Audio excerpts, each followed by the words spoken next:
Eu crio conteúdo desde 2019, mas foi só em março de 2022 que eu me tornei totalmente independente financeiramente por causa do meu trabalho dentro da criação de conteúdo. A partir disso, eu fui só evoluindo, graças a Deus, a cada ano que foi passando, eu fui aumentando meu faturamento, a média do meu faturamento mensal. Como em 2023 eu fazia uma média de R$8.000 por mês como criadora de conteúdo. Em 2024, minha média de faturamento foi de R$20.000 por mês. E em 2025, a minha média de faturamento era de R$30.000 por mês. É um valor muito legal, muito significativo para muita gente, inclusive para mim. Me proporciona uma vida muito confortável. Mas eu tô falando isso porque algumas pessoas gostariam de entrar nesse mundo de cabeça logo depois de ter testado começar a ganhar dinheiro na criação de conteúdo. O que eu quero dizer? É que largar o seu emprego como CLT, o emprego que você tiver, porque você conseguiu fazer dinheiro por 2 ou 3 meses seguidos na criação de conteúdo, através do seu conteúdo, porque você acha que é uma oportunidade de você mudar de vida, essa linha de raciocínio é uma cilada. Que tristeza. Porque, gente, o mundo da criação de conteúdo é um mundo bem instável. Eu falei esses valores pra você de 9 mil, de 20 mil, de 30 mil reais por mês, mas esses valores, ele é uma média do meu faturamento mensal. O que isso significa? Significa que teve meses que eu fiz 60, 70 mil reais, mas também teve meses que eu não fiz 5 mil reais. E isso é uma coisa que você precisa entender quando você tá entrando nesse mundo da criação de conteúdo. Porque ser criador de conteúdo é um modelo de negócio. Você precisa ter fluxo de caixa. Você precisa trocar a sua mente, que é você ali, tô fazendo um dinheirinho extra pra... Eu sou um empreendedor. Ser criador de conteúdo, todo criador de conteúdo é um empreendedor. Porque tem meses que as coisas podem estar muito boas pra você e tem meses que você pode não ter oportunidade nenhuma. Seja com seus infoprodutos, seja com publicidade, seja com monetização das plataformas. A própria monetização das plataformas, ela é uma monetização extremamente instável e não é uma coisa que você poderia contar com elas, achando que isso vai te tornar rico, porque já pensou se essa rede social, ela acaba do dia pra noite e você fica dependendo dela pra ganhar o seu dinheiro, além de que ela vive diminuindo, né, a monetização, seja do TikTok ou seja aqui no YouTube. Ou o infoproduto, às vezes o seu infoproduto, ele é um infoproduto de fases, onde em janeiro você consegue vender mais, ou em dezembro você consegue vender mais e ao longo do ano você não consegue vender nada porque não tem demanda. Então, é uma cilada você querer largar o seu emprego depois de você conseguir fazer dinheiro por 2 ou 3 meses seguidos na criação de conteúdo. E olha que eu sou aquela pessoa que vende a vida do criador de conteúdo para você. Eu falo sobre a comunidade Content Skills, eu tenho meus produtos todos voltados para criação de conteúdo, para você entrar nesse mundo de cabeça e conseguir mudar de vida, mas esse é o meu conselho, nada óbvio dentro desse mundo da criação de conteúdo que muito provavelmente você não fazia ideia. E é isso que a gente vai ver aqui nesse vídeo de hoje. Conselhos nada óbvios para quem quer viver da criação de conteúdo. Bora que bora? Oi, turma! Para você que não me conhece, eu me chamo Ana Mello e aqui no meu canal você encontra o quê? Muito conteúdo sobre criação de conteúdo. E eu resolvi fazer esse vídeo porque eu fiz um roteiro de vídeo para uma publicidade que vai sair essa semana no meu Instagram. E esse roteiro é sobre exatamente esses conselhos nada óbvios dentro da criação de conteúdo, para quem quer viver da criação de conteúdo. E eu achei interessante trazer esses pontos, esses conselhos também aqui para vocês no canal. E aí o segundo conselho que a gente tem também é o quê? Ter número alto de seguidores é como ter muito dinheiro no The Sims. Você já tá sabendo disso, né? Que hoje em dia ter um número alto de seguidores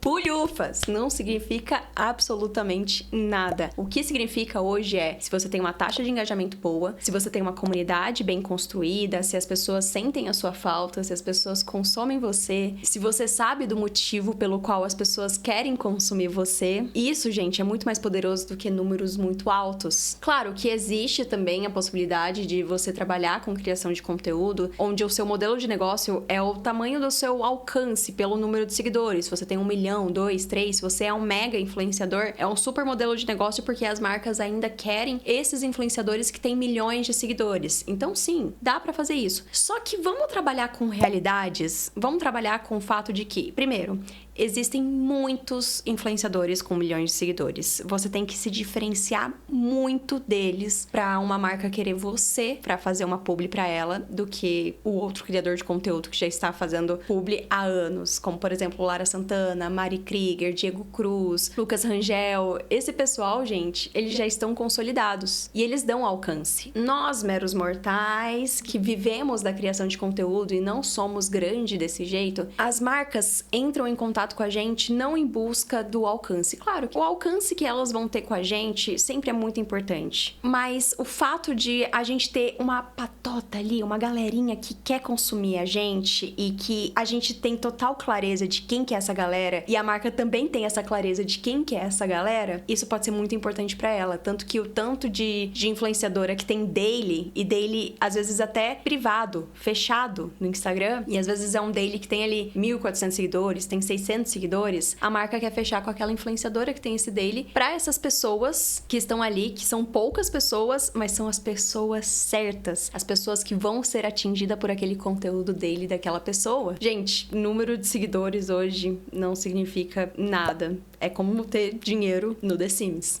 Outro conselho nada óbvio que eu tenho aqui é: a taxa de engajamento dos seus conteúdos deve ser unicamente comparada com as suas próprias métricas e não com a dos outros. Muito menos uma taxa específica para todo mundo, como 10, 15 ou 20% de taxa de engajamento. O que é a taxa de engajamento? A sua taxa de engajamento é o total de interação que você tem dentro daquele seu conteúdo que você postou, dividido pelo alcance vezes 100. Você fazendo essa conta, você tem a sua taxa de engajamento de um conteúdo específico. Tinha gente que falava, eu nem sei qual que era a taxa que o pessoal falava antigamente, mas existia uma taxa específica para dizer se seu conteúdo teve uma taxa de engajamento alta ou não. E isso eu acho a maior atrocidade, de ter um parâmetro igual para todo mundo, porque o perfil de todas as pessoas são diferentes e o nicho das pessoas são diferentes, a autenticidade das pessoas são diferentes. Tem pessoas que vão conseguir ter um engajamento mais alto e outras vão ter um engajamento mais baixo. Por quê? Porque existem coisas que fazem a gente engajar mais e coisas que fazem a gente engajar menos. Por exemplo, um conteúdo mais técnico, ele é um conteúdo que geralmente não tem um alcance muito elevado. Mas, se pegar as pessoas certas, essas pessoas certas vão engajar com esse conteúdo, vão trazer comentários, vão trazer as observações delas. E isso pode mostrar um alto engajamento, um alcance baixo, mas um alto engajamento se as pessoas que assistiram aquele conteúdo, as pessoas certas, interagirem com ele de uma forma mais profunda. Isso é engajamento. E esse número às vezes pode parecer baixo, dependendo da quantidade de alcance que você está tendo em um conteúdo. Eu, por exemplo, eu tô passando por isso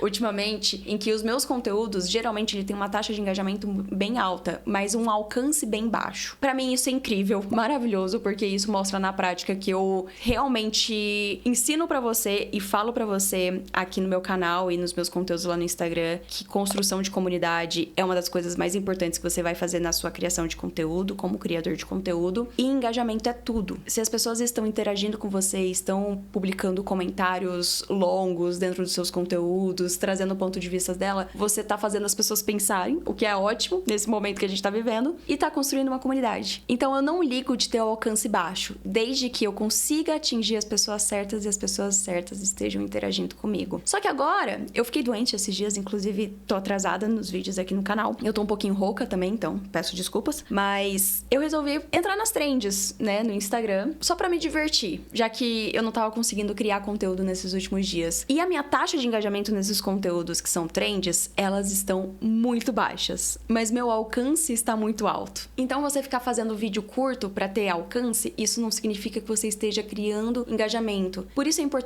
é muito importante você também testar fazer vídeos mais longos, mais aprofundados, aqueles vídeos que realmente ninguém fala pra você fazer, sabe? Que todo guru de marketing, eu sou uma guru de marketing aqui falando com você, né? Mas aqueles gurus que acham que sabem alguma coisa, que falam que você tem que fazer conteúdo curto e o conteúdo muito curto pra você viralizar. Parou! Não, faça um conteúdo mais denso, faça um conteúdo onde você consiga botar a cabeça pra pensar das pessoas, a cabeça das pessoas pra pensar, e use aquela taxa de engajamento que você teve naquele conteúdo. Por mais que ele tenha passado de 3 minutos, por mais que ele seja denso, por mais que ele seja difícil de manter os olhos ali, porque você tá falando uma coisa densa, faça isso e veja depois os resultados disso. Mas não faça só uma única vez. Acostume o seu público a ver o conteúdo mais longo, porque o conteúdo longo, gente, é muito mais fácil você converter as pessoas, não necessariamente em seguidores, mas também, mas para elas se sentirem pertencidas dentro da sua comunidade. E você conseguir ver pessoas que são da sua comunidade, pessoas que são engajadas com você. São essas pessoas, as pessoas que estão interagindo nesse conteúdo longo, elas são importantes. Eu ia falar outra coisa que também era muito importante, mas obviamente eu esqueci. Eu tô fazendo esse vídeo aqui meio na loucura, não fiz roteiro direito pra ele, eu só usei um roteiro que eu fiz, que vai ser publicado no Instagram essa semana, mas enfim. Mas é interessante porque o que eu tô falando aqui faz parte também dos outros conselhos que eu coloquei aqui, que é seguir só o que está em alta torna o seu conteúdo forçado e não genuíno, e comunicação genuína é o que te ajuda a construir uma comunidade fiel a você ou ao seu cliente, não a viralização. E a gente só consegue trazer uma comunicação genuína quando a gente consegue se expressar. E vamos falar a verdade, tem como se expressar num videozinho de 5 segundos? De 10? Não tem, gente. Dá pra gente criar conteúdo que causa identificação. Eu tô criando esses conteúdos que causam identificação ali no meu Instagram, mas é difícil manter essa galera ali que tá chegando ou que o meu conteúdo alcançou, sabe? Mas enfim. Vamos pra próxima fita. Outra coisa muito importante, que é um conselho nada óbvio também. A maioria das marcas não fecham publicidade e serviços se você não tiver um CNPJ. Isso é verdade, tá? Como eu tava te falando, criação de conteúdo, gente, é um negócio. E como todo e qualquer negócio, a gente também paga impostos. A gente também precisa ter um fluxo de caixa. Como eu disse pra vocês, aquela média de faturamento que eu tava tendo de 9, de 20, de 30 mil, não era exatamente o que eu recebia todos os meses. Então eu precisava, por mais que, teve um mês ali que eu ganhei 70 mil reais, eu precisava guardar boa parte desses 70 mil reais dentro do caixa da minha empresa. Não dá pra simplesmente, ganhei isso, veio pro meu bolso da conta PF, da conta pessoa física. Não, de jeito nenhum. Isso daí fica dentro do caixa da minha empresa. Porque se no mês que vem eu não fechar nenhum trabalho e não vender meus produtos, pelo menos eu tenho dinheiro em caixa para conseguir pagar as pessoas que trabalham comigo e todos os gastos que eu tenho também com a minha empresa, com os sistemas que eu pago. Gente, eu gasto dinheiro com o sistema, tá? Nossa senhora, eu pago muito aplicativo, eu pago muito softwares e eu preciso desse dinheiro dentro do caixa da minha empresa. E o que eu faço? Hoje eu tiro um Prolabore para mim. Eu me dou um salário todos os meses, a minha empresa me dá um salário. Eu não tiro o dinheiro que eu faturei ali naquele mês porque sim, porque aquele dinheiro é meu. Não necessariamente. E se você não fizer isso desde o começo da sua empresa, se você não fizer essa separação entre conta CNPJ e conta PF desde o comecinho, você pode se ferrar. Tá bom? Por isso é muito importante você contratar uma contabilidade. E nesses casos eu sempre vou indicar para você a Contabilizei. A Contabilizei já está com vários criadores de conteúdo, inclusive lá dentro do próprio RD Summit que eu fui trabalhar com eles lá. Eu encontrei vários criadores de conteúdo lá no meio do stand da Contabilizei e o que tinha de criadores de conteúdo falava, nossa, eu sou cliente deles. Eu achei isso muito legal. E a Contabilizei, ela já está acostumada a trabalhar com criadores de conteúdo, com profissionais do marketing. Então eles já sabem o que a gente está precisando e isso já simplifica muito nossa vida. Então, entre em contato com a Contabilizei, entenda direitinho tudo o que você precisa fazer para deixar o seu caixa da empresa saudável, tudo o que você precisa fazer. Às vezes você quer abrir um CNPJ para começar a trabalhar com marcas, eles fazem todo esse trabalho para você, beleza? Vou deixar o link aqui na descrição. E para início de conversa, na verdade, esse vídeo era para eu falar um pouco mais sobre como que é viver da criação de conteúdo, né? Tô trazendo aqui uns conselhos pra gente bater esse papo mesmo, mas viver da criação de conteúdo é muito do que eu falei para você sobre essa instabilidade. Se você é uma pessoa que gosta de previsibilidade, não que você não consiga se dar bem nessa área, mas você vai precisar traçar estratégias dentro do seu modelo de negócio, onde você consiga contratos longos com as marcas para você ter previsibilidade. E tem como você fazer isso, mas não só isso, existe como você também ter os seus infoprodutos. Claro que no seu primeiro ano vendendo seu infoproduto é sempre um teste para você saber qual momento que você vende mais. Tem como você fazer uma previsibilidade sim. Isso leva tempo e leva maturidade de mercado. Mas se você não souber trabalhar a sua cabecinha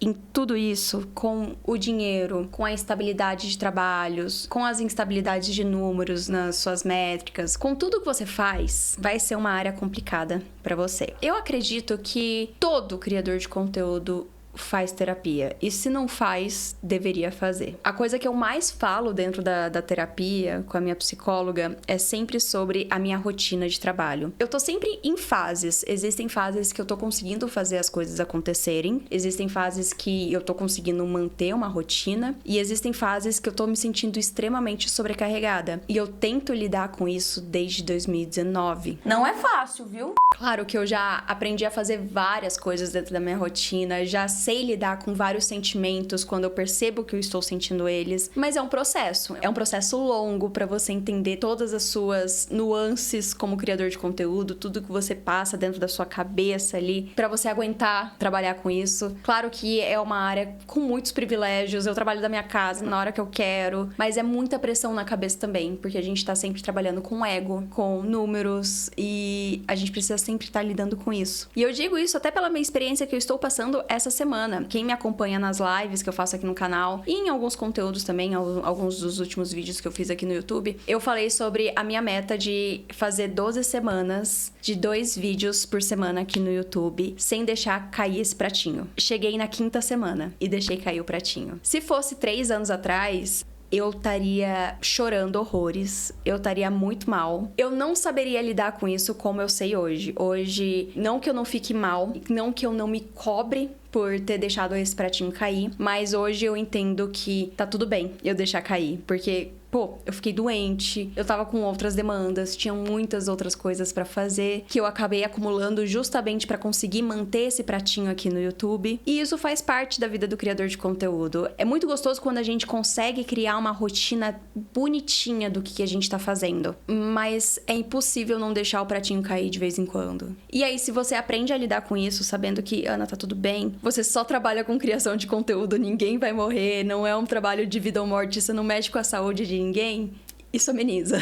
Gente, mas é isso. Esse vídeo aqui foi apenas pra a gente bater um papinho sobre como que é viver nesse mundo da criação de conteúdo, abrir meu coração aqui pra vocês. Inclusive, isso aqui se tornaria facilmente, né, um Vida de Creator. Então, esse aqui é um Vida de Creator, episódio 20. Se você tem alguma dúvida, se você quer falar alguma coisa, deixa aqui nos comentários. Eu sempre tô lendo todos os comentários que vocês deixam aqui. Se você não tem dúvida nenhuma, mas ficou aqui até o final, deixa um coraçãozinho azul pra eu saber que você ficou aqui até o final. E eu tô muito chateada porque eu só falei aqui nessa câmera e não pedi pra você deixar o like nesse vídeo. Você pode deixar o like, por favor? Obrigada. Isso me ajuda muito como criadora de conteúdo, beleza? Gente, um grande beijo e a gente se vê no próximo vídeo.